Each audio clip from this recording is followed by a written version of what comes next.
Assalamualaikum warahmatullahi wabarakatuh. Bismillahirrahmanirrahim. Alhamdulillahirabbil alamin. Wassalatu wassalamu ala asyrafil anbiya'i wal mursalin Sayyidina wa maulana Muhammadin wa ala alihi wa sahbihi ajmain, amma ba'du. Allahumma aftah alaina hikmatak wa ansyur alaina rahmatak ya dzal jalali wal ikram. Saya Profesor Abdul Haris, Rektor UIN Maulana Malik Ibrahim Malang, hadir di rumah Gus Safik, Ketua Ansor Jawa Timur. Beliau selain menjadi Ketua Ansor juga banyak sekali kegiatannya. Beliau adalah berasal dari Jombang. Laras Gus nggih? Nggih, Prof. Saya hadir dengan teman-teman di rumah beliau untuk mendiskusikan dialog dan mungkin minta masukan-masukan terkait dengan peran pemuda dan pengembangan UIN Maulana Malik Ibrahim khususnya dan perguruan tinggi Islam pada umumnya. Karena Ansor itu satu di antara organisasi pemuda yang sangat terkenal. Assalamualaikum Gus. Waalaikumsalam warahmatullahi wabarakatuh. Gus, siang-siang datang ini. Terima kasih rawuhnya, Prof. Sehat Gus ya? Nggih, alhamdulillah sehat. Gus, ini saya dengan teman-teman hadir untuk sowan ke Gus untuk diskusi, dialog dan mungkin minta masukan-masukan terkait dengan peran pemuda, termasuk dalamnya adalah Ansor atau terutama Ansor terkait dengan pengembangan perguruan tinggi Islam di Indonesia, Gus. Mungkin saya mulai dari apa sungguhnya Ansor itu, Gus? Ya, terima kasih, Prof. Jadi gerakan pemuda Ansor ini dilahirkan dari semangat kejuangan, Prof. Semangat kejuangan untuk membantu perjuangannya Nahdlatul Ulama yang dari awal digagas oleh Kiai Haji Wahab Hasbullah. Memang untuk menjadi pengawalnya Khotimul Ulama, demikian. Jadi Khotimul Ulama, menjadi Khotimul Ulama. Kemudian setelah sekian tahun di usia yang 87 tahun ini, Prof, di bulan ini yang tanggal 14 itu, Gus ya? Tanggal 24 April. Oh, 24 April ya. Ansor sudah usia ke-87. Tentu ini banyak perubahan, ada transformasi. Kalau sekarang di ultahnya, di harlahnya yang ke-87 ini, Ketua Umum kita Gus Yakut membuat tagline transformasi media juang. Transformasi media juang. Artinya Ansor menjadi media perjuangan gitu sih. Iya, dan melakukan transformasi. Selama ini kita berjuang di kader-kader di bawah secara tatap muka, secara kaderisasi, secara langsung. Ini sekarang harus pakai media, transformasi dengan media, informasi, teknologi, betul, Prof. Mengikuti perkembangan media sosial. Bahkan gerakan pemuda Ansor di Jawa Timur ini sekarang sudah punya cyber Ansor, Prof. Di setiap kecamatan. Di setiap kecamatan kita ada persyaratan di akreditasi Ansor ini 25% kadernya harus komunitas digital. Ini kalau tidak memenuhi syarat nanti akreditasinya akan berkurang nilainya. Berarti banyak melakukan komunikasi dengan media maya, Gus ya? Iya, betul. Di dunia maya ya? Iya, betul. Dan ini tidak mengurangi semangat juangnya sahabat-sahabat Ansor tetap melakukan konsolidasi organisasi, tapi di tengah-tengah pandemi seperti ini ada alternatif, ada media komunikasi yang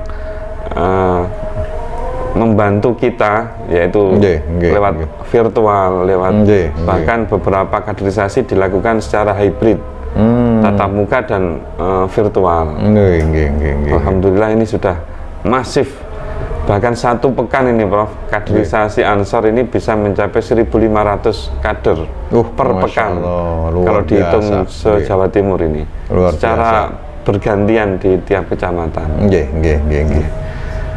Dan ini tentu menjadi modal dasar. Kalau tadi Prof mengatakan pengembangan Universitas Islam ke depan dari sudut pandang pemuda. Tentu UIN ini segmennya ada di Ansor, Prof. Ya, betul. Dan ini mulai sekarang harus lebih disentuh, Prof. Saya datang untuk itu, Gus. Terima kasih, Prof. Saya datang untuk itu. Mayoritas teman-teman memang ada di perguruan tinggi Islam, di UIN, di IAIN, di beberapa daerah. Mulai yang mahasiswa sampai ada yang sudah menjadi dosen juga. Dan tentu ada banyak harapan dari Ansor terhadap UIN, terhadap Universitas Islam untuk bisa lebih memberikan solusi kepada masyarakat. Selama ini UIN, baik yang saya dengar UIN Sunan Kalijaga maupun Malik Ibrahim di Malang ini melakukan transformasi besar-besaran, Prof. Bahwa keilmuan yang selama ini dikotomik sekarang sudah menjadi integratif, integratif, kolaboratif. Berarti Ansor sudah memahami UIN Maulana Malik. Iya, sangat paham, Prof. Dan memang ini eranya era kolaborasi, Prof. Iya, betul. Tidak bisa berdiri sendiri, menyelesaikan masalah sendiri. Semangat kolaborasi ini harus ditangkap oleh UIN juga di seluruh Indonesia untuk memberikan alternatif solusi untuk bangsa ini dalam segala hal. Jadi sungguhnya Ansor itu berorientasi keislaman dan keindonesiaan, Gus ya. Betul. Tapi sebelum kita lanjutkan diskusi ini, kita jeda sebentar dan lihat yang berikut ini. Ada iklannya. Pasca Sarjana UIN Malang memiliki 11 program studi magister dan 3 program studi doktor dengan atmosfer akademik dan fasilitas pendidikan yang berkualitas. Dosen bergelar profesor dan doktor serta tenaga expert dan mahasiswa dari mancanegara. Pasca Sarjana berkomitmen kuat untuk mencetak magister dan doktor berkarakter ulul albab, memiliki daya saing tinggi, dan bereputasi internasional. Baik, kita akan lanjutkan diskusi kita, dialog kita, dan saran dari beliau, Ketua Ansor Jawa Timur. Gus, kata Ansor itu kayaknya diambil dari Al-Quran, guys ya? Nahnu Ansarullah. Nahnu Ansarullah, gitu ya. Jadi semangatnya juga dari kisahnya Nabi Isa yang ketika itu man ansori ilallah. Nabi Isa, itu pertanyaan ketika, Nabi Isa ya. Dalam perjuangannya menyebarkan dakwah agama, bertanya kepada para Hawariyun waktu itu, kaum Hawariyun. Kemudian kaum Hawariyun ini para pengikutnya menjawab, nahnu ansarullahi amanna billahi wasyhad bi anna muslimun. Jadi sungguhnya Ansor di Indonesia ini adalah hawariyunnya para ulama, Masya Allah. Jadi kalau ulama ini warasatul anbiya, maka Ansor ini warasatul hawariyin. Jadi sungguhnya Ansor ini menjaga agama lewat menjaga ulama dan juga menjaga Indonesia, Gus ya. Iya, betul, Bro.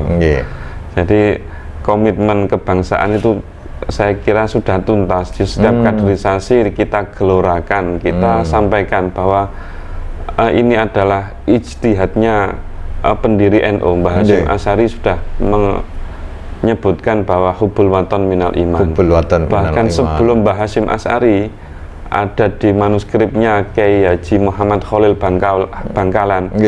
Beliau juga menulis hubbul auton waktu itu, hubbul auton minal iman. Mbah Khalil Bangkalan sudah menggelorkan itu dan dikuatkan lagi oleh Mbah Wahab. Dan ini implementatornya waktu itu Mbah Wahab. Jadi yang punya gagasan Mbah Hasyim, implementatornya Mbah Wahab. Jadi tanfidianya Mbah Wahab ya. Dan ini menjadi semangat atau ruhnya perjuangan Ansor ada di beliau-beliau ini. Jadi sungguhnya para ulama lah yang pendiri NKRI ini, Gus ya. Sebenarnya pemilik saham NKRI ya para ulama ini, Bro. Paling besar ya. Tanpa menafikan yang lain, Gus ya. Kalau begitu sungguhnya Ansor ini menjaga dan memperjuangkan Islam dan NKRI yang saya kira menjadi warisan para ulama itu, Gus ya. Dan ini kalau beberapa tahun yang lalu kita sering mendengar Mbah Muslim dari Klaten itu NKRI harga mati sebelum yang pada Pancasila itu viral sekarang ini, seviral sekarang. Mbah Muslim dulu sering mengatakan NKRI harga mati. Itu sebenarnya merupakan amanat, atau kalau bahasa santrinya ini jimat yang diberikan Mbah Hasyim Asy'ari kepada kita. Harus dijaga betul. Itu sebagai amanat beliau. Seperti itu. Jadi kalau di Ansor, di NU ini kebangsaan tidak perlu diragukan lagi, karena jimat dari Mbah Hasyim sudah ditinggalkan untuk kita dan harus diruat, dijaga. Berarti itu. Saya sebagai alumni Tebuireng juga harus ikut itu, Gus. Tentu, Prof. Makanya anak-anak saya itu masuk Ansor semua, Gus. Alhamdulillah, Prof. Baik, kita jeda sebentar dan lihat yang satu ini. Fakultas Kedokteran dan Ilmu Kesehatan UIN Maulana Malik Ibrahim Malang memiliki program studi pendidikan dokter, profesi dokter, dan sarjana farmasi yang senantiasa memadukan antara sains dan Islam dalam mendidik calon dokter dan apoteker yang berkarakter Islami dan bereputasi internasional. Program unggulan FKIK UIN Malang adalah menghasilkan tenaga kesehatan yang ulul albab. Baik, kita lanjutkan para pemirsa diskusi kita dengan Gus Syafiq di Tuban ini. Ini Tuban ya, Gus ya? Iya, betul, Prof. Alhamdulillah. Tempat hijrah ini, Prof. Iya. Luar biasa. Dari Tambak Beras Jombang ke Tuban ya. Dan itu salah satunya mengemban amanah sebagaimana visi misi Ansor, Gus ya. Gus, kalau Ansor ini kan seluruhnya anggotanya adalah pemuda. Betul, Bro. Dan tentu pemuda ini yang nanti ke depan menjadi harapan semua bangsa Indonesia, bukan hanya NU, bukan hanya umat Islam, tapi bangsa Indonesia. Karena bagaimanapun untuk menjaga NKRI ini harus disiapkan sejak sekarang ya. Betul. Apalagi di masa kita sebut sebagai era emasnya Indonesia tahun 2045. Tentu dengan menyiapkan SDM dari Ansor ini kan butuh pendidikan yang baik, Gus ya. Nah, mungkin Gus Syafiq sendiri bagaimana melihat pendidikan para anggota Ansor ini, terutama yang di perguruan tinggi? Ya, terima kasih, Prof. Ini memang sebenarnya untuk melakukan mobilisasi vertikal dari kader-kader Ansor yang di daerah, di pedesaan. Satu-satunya cara adalah lewat jalur pendidikan. Dan Ansor ini mulai desa sampai kota semua ada. Kita anggota kita sampai ada di ranting, Bro, di desa. Dan tentu harapan kami mereka yang ada di desa ini juga ada upaya untuk meningkatkan kapasitasnya, terutama dalam dunia pendidikan. Dan kami akan sangat berterima kasih apabila ada universitas yang mau tahap pertama sosialisasi sajalah ke mereka bahwa mereka memang harus meningkatkan kapasitasnya. Dan informasi ini akan, kalau memang ada dari UIN, dari mana, akan kita bantu menyampaikan publikasinya ke mereka lewat tim cyber kita. Nah, luar biasa. Jadi UIN Maulana Malik Ibrahim saya kira harus memanfaatkan peluang ini, karena ini nanti ada kerjasama, Gus ya, antara bagaimanapun UIN Maulana Malik Ibrahim ini kan salah satu di antara institusi yang bekerja untuk membantu masyarakat agar mereka memperoleh pendidikan yang baik, Gus ya. Dan salah satu komponen masyarakat adalah Ansor, dan ini jumlahnya luar biasa ini. Organisasi, tentu ini segmen besar ceruknya mahasiswa UIN ini ada di Ansor, Bro. Kalau selama ini tidak digarap, ya ini jangan sampai terlambat. Keterlaluan ya. keterlaluan. Ya, UIN Maulana Malik Ibrahim ini milik seluruh umat manusia di dunia, Gus. Karena kita di UIN Maulana Malik Ibrahim ini punya mahasiswa dari luar negeri itu sekitar 499 ya. Dan mungkin juga di antara mahasiswa UIN ini meskipun dari luar negeri nanti bisa masuk Ansor, Gus? Tentu, Bro. Ansor cabang mana Cina Sudah, misalnya, ada dari mana ini Rusia, gitu ya. Jadi ini juga nanti akan menjadi apa ya, segmen tertentu gitu. Terus kira-kira kalau misalnya nanti kita akan melakukan sosialisasi terkait dengan UIN Maulana Malik Ibrahim lewat Ansor ini, tentu ini gimana caranya, Gus? Ini saya kira UIN Maulana Malik Ibrahim ini banyak yang bisa dijual, Bro. Dalam beberapa tahun terakhir ini sudah menciptakan, melahirkan guru besar sekian belas ya, Bro. 19, Gus. 19 yang sebelumnya itu nggak ada, Gus. Kemudian ada ketika 5 aja, terus ditambah 19 ini. Kemudian ada jurusan, kalau tidak salah mau ada kedokteran atau apa, Bro? Sudah ada, Gus. Sudah menghasilkan lulusan, Gus. Kedokteran, ini tentu farmasi gitu. Tentu menjadi alternatif bagi kader-kader Ansor, sahabat-sahabat Ansor, para pemuda ini melanjutkan jenjang pendidikan. Banyak pilihan di UIN Maulana Malik Ibrahim. Tentu sesuai dengan keahlian, visionnya, Gus ya. Dan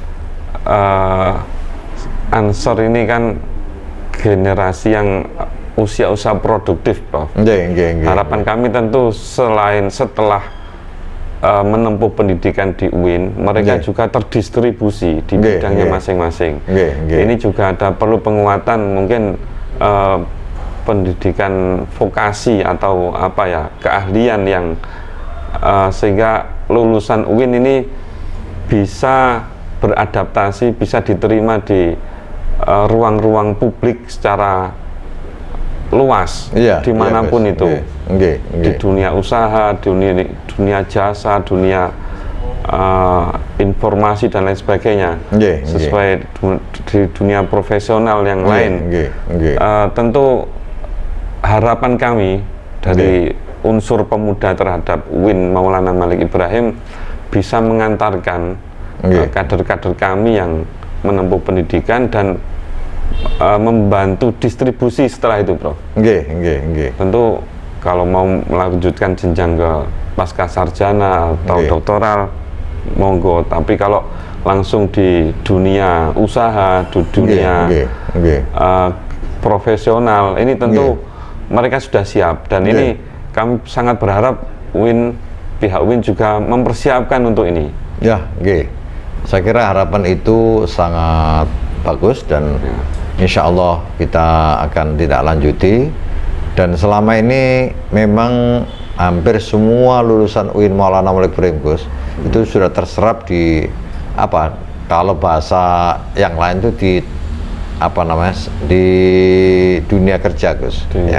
Tentu ada yang sesuai dengan prodi yang diambil, ada yang apa ya, meskipun ambil misalnya farmasi atau teknologi informasi, tapi mereka juga terjun di dunia entrepreneurship. Mereka menjadi entrepreneur misalnya. Dan ini sudah tersebar bukan hanya di Indonesia, Gus, tapi di seluruh dunia gitu. Nah, ini kalau misalnya dimanfaatkan oleh Ansor dan tentu saja dengan yang lain, Gus ya, ini sangat baik gitu. Baik, kita jeda sebentar dan lihat yang berikut ini. Fakultas Kedokteran dan Ilmu Kesehatan UIN Maulana Malik Ibrahim Malang memiliki program studi pendidikan dokter, profesi dokter, dan sarjana farmasi yang senantiasa memadukan antara sains dan Islam dalam mendidik calon dokter dan apoteker yang berkarakter Islami dan bereputasi internasional. Program unggulan FKIK UIN Malang adalah menghasilkan tenaga kesehatan yang ulul albab. Baik, kita lanjutkan diskusi dan dialog kita dengan Gus Syafiq ini. Gus, ini pemuda kita kan sekian persen ya komposisinya dibanding dengan yang lain ya. Dan ini amat sangat menentukan Indonesia emas di tahun 2045. Bahkan kalau bisa tidak sampai 2045, Indonesia sudah menjadi apa namanya, negara yang amat sangat maju dan sangat produktif, sebagaimana yang diinginkan oleh orang Indonesia sendiri maupun orang lain. Nah sekarang ini pemuda ini kan betul-betul harus disiapkan Gus ya. Disiapkan, jangan sampai kemudian karena halangan-halangan tertentu mereka tidak mampu, tidak mau, bahkan tidak menggunakan manfaat kesempatan untuk memperoleh pendidikan yang baik ini. Menurut Gus Syafiq sebagai ketua Ansor Jawa Timur gimana? Sebagai pemuda Ansor, Prof. Ini menyambut bonus demografi ya. Bonus demografi. Ini jumlah pemuda lebih banyak. Jumlah orang usia yang produktif lebih banyak daripada usia yang tidak produktif. Artinya negara kita akan disonggo oleh orang yang produktif, menyonggo yang tidak produktif. Ini lebih banyak yang produktifnya. Ini tentu bonus ini adalah sebuah kenikmatan, sebuah anugerah untuk bangsa ini. Arahnya negara ini, Prof, ke depan, saya kira menjadi negara maju itu syaratnya harus masing-masing mengambil peran secara spesifik, Prof. Tidak bisa lagi kami pemuda ini hanya menjadi generasi yang orang-orang yang generalis. Opo-opo iso, semuanya diambil tanpa ada satu bidang yang menjadi spesialisnya. Apa-apa bisa tapi tidak mendalam, Gus. Tidak mendalam, akhirnya menjadi makelar, Prof. Nanti. Nah ini generalis seperti ini masa lalu lah.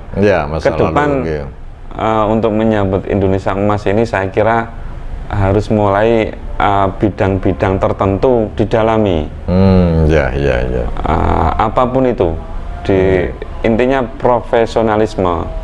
Jadi kalau di dunia kerja ini sekarang perannya sertifikasi profesi ini sangat menentukan, Prof. Nah ini ke depan kayaknya akan lebih gila lagi sertifikasi profesi ini. Semua keahlian akan disertifikasi.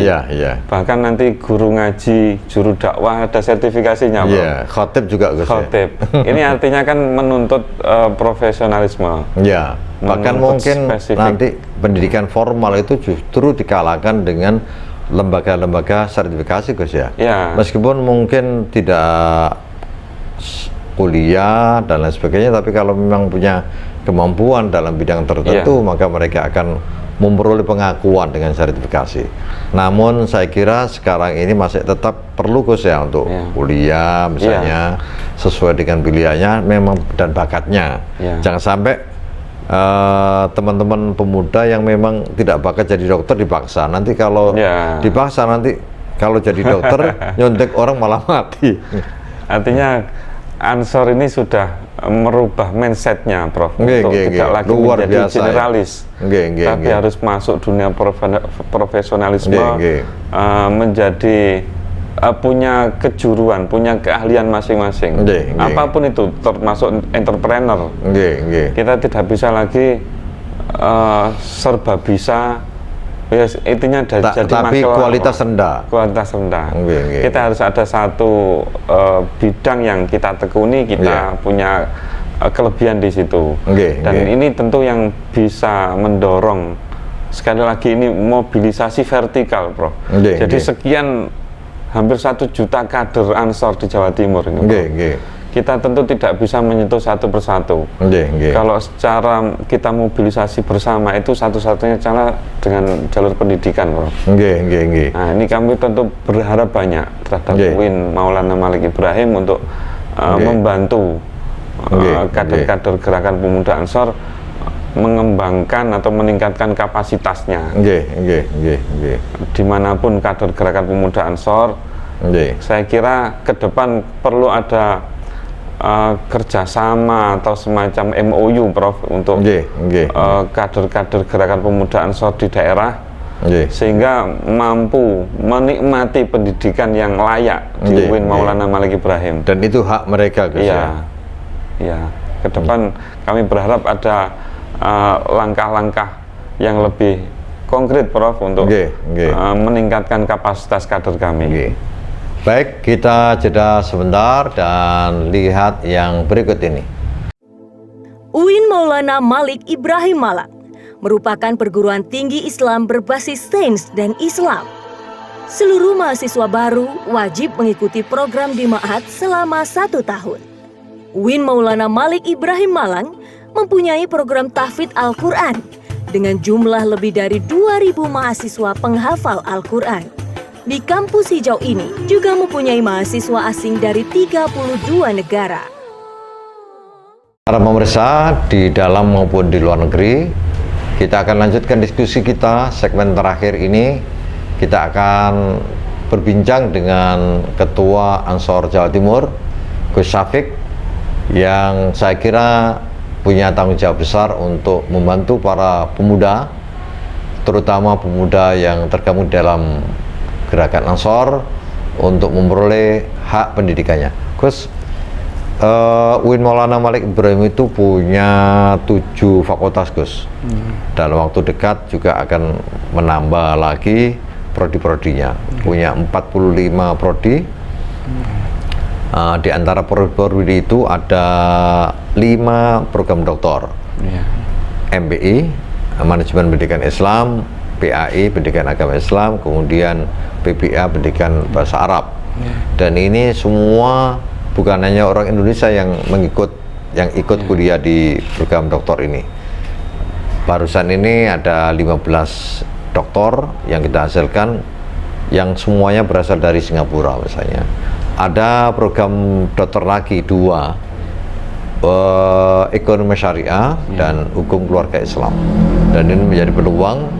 Yang ekonomi syariah ini bukan hanya diikuti oleh teman-teman muda, banyak juga teman-teman yang sudah kerja juga ikut kuliah.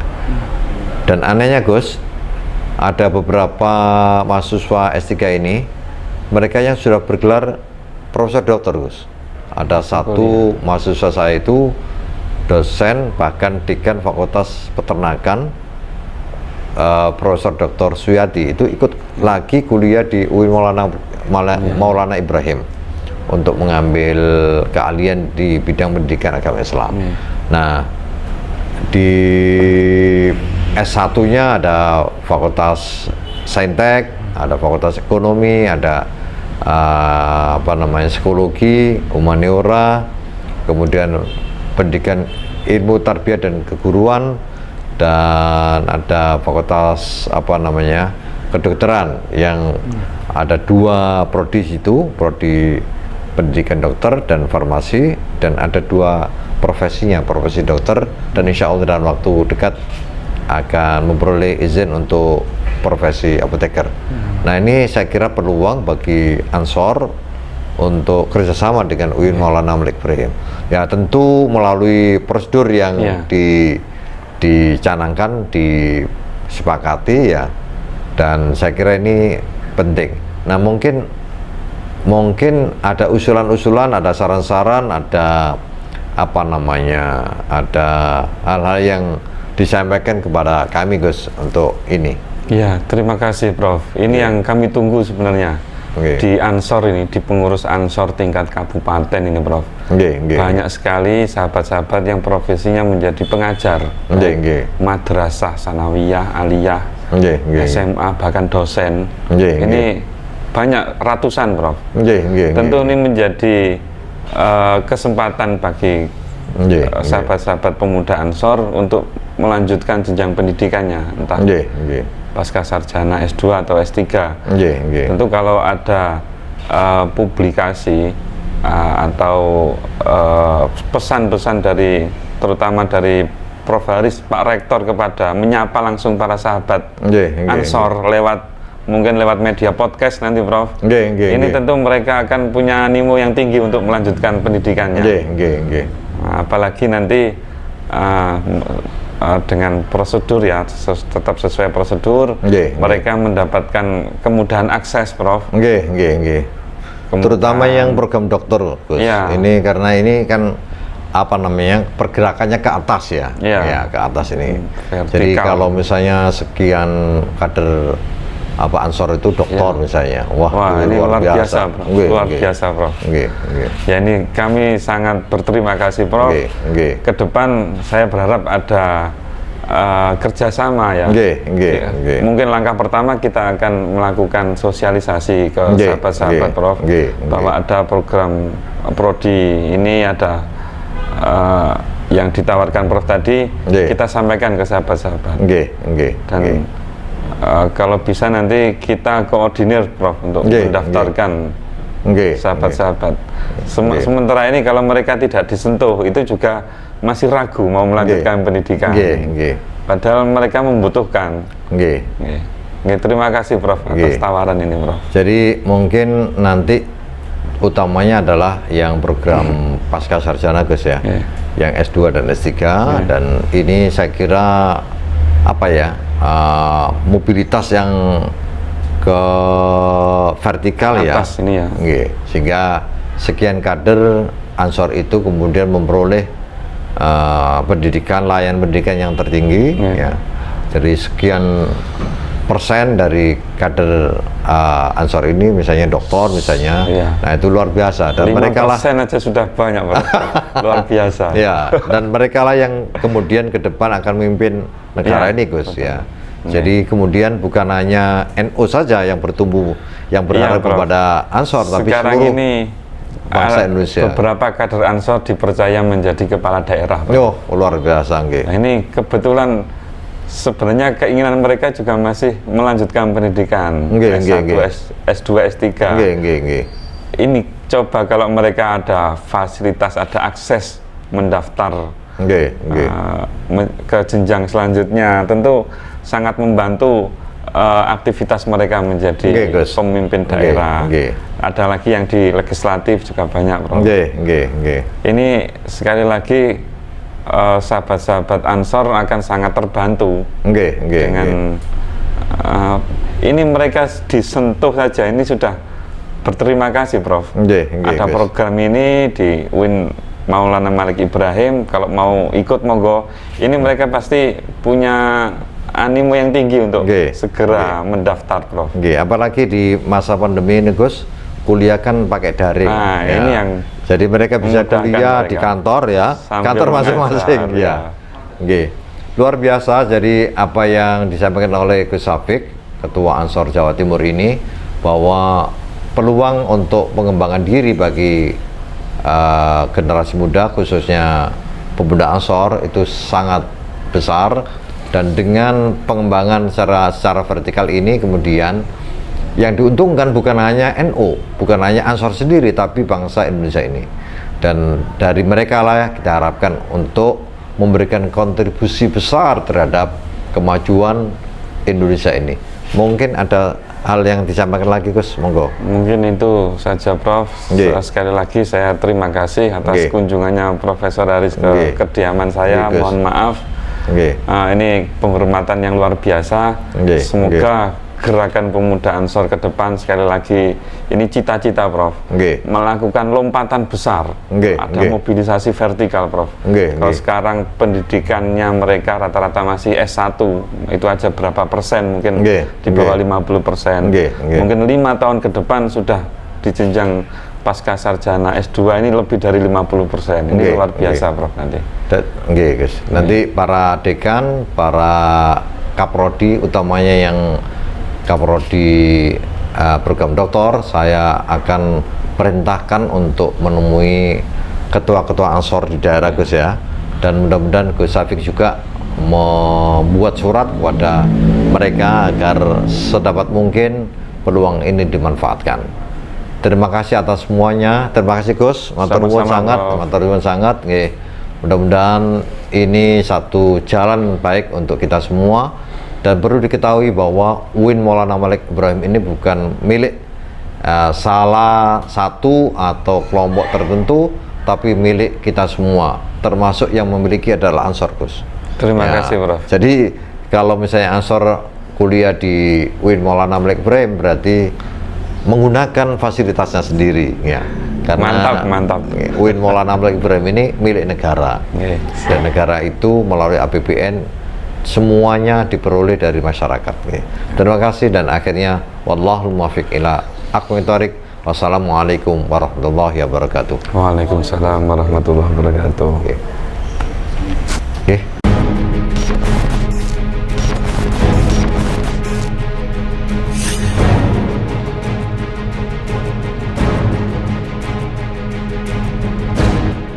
UIN Maulana Malik Ibrahim Malang merupakan salah satu universitas Islam negeri paling terkemuka di Indonesia yang kini menjadi rujukan belajar bagi mahasiswa internasional yang berasal lebih dari 59 negara. Selama 1 tahun, mereka ditempatkan dan dibina di Ma'had Sunan Ampel Al-Ali. Visi UIN Maulana Malik Ibrahim ini terwujudnya pendidikan tinggi integratif yang memadukan sains dan Islam yang berreputasi internasional.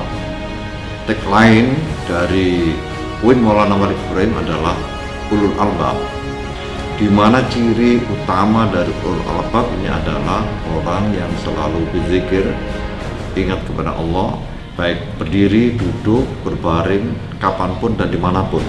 Ciri yang kedua adalah berpikir. Kita semua warga besar UIN Maulana Malik Ibrahim ini selalu mengedepankan berpikir logis, bagaimana yang seharusnya, dan tidak menyanyiakan akal kita, sebagaimana ada di dalam Al-Quran yang selalu dibaca setiap kali ada event di UIN Maulana Malik Ibrahim. Alladzina yadhkuruna Allah qiyaman wa qu'udan wa ala junubihim ila akhirih. Yang kemudian akhir dari semuanya ini adalah kita menjadi orang-orang yang mempunyai kedalaman spiritual, keagungan akhlak, keluasan ilmu, dan kematangan profesional. Sebagai upaya meraih reputasi kelas dunia, UIN Maulana Malik Ibrahim Malang menjalin berbagai kerjasama internasional, antara lain ASEAN University Network, Liga Muslim Dunia, Islamic Development Bank, Saudi Fund for Development, Kantor Bahasa Inggris Regional Amerika Serikat, ISESCO Maroko, dan Konsorsium Universitas Australia Jawa Timur. Kami atas nama pimpinan menyampaikan banyak terima kasih kepada pendiri UIN Maulana Malik Ibrahim ini, mulai Fakultas Tarbiyah, kemudian menjadi STAIN, menjadi UIS, dan kemudian menjadi UIN, dan kemudian terakhir menjadi UIN Maulana Malik Ibrahim ini. Dan mudah-mudahan ada kerjasama kita semua ini, kemudian kita bisa menciptakan perguruan tinggi ini berreputasi internasional. Wassalamualaikum warahmatullahi wabarakatuh.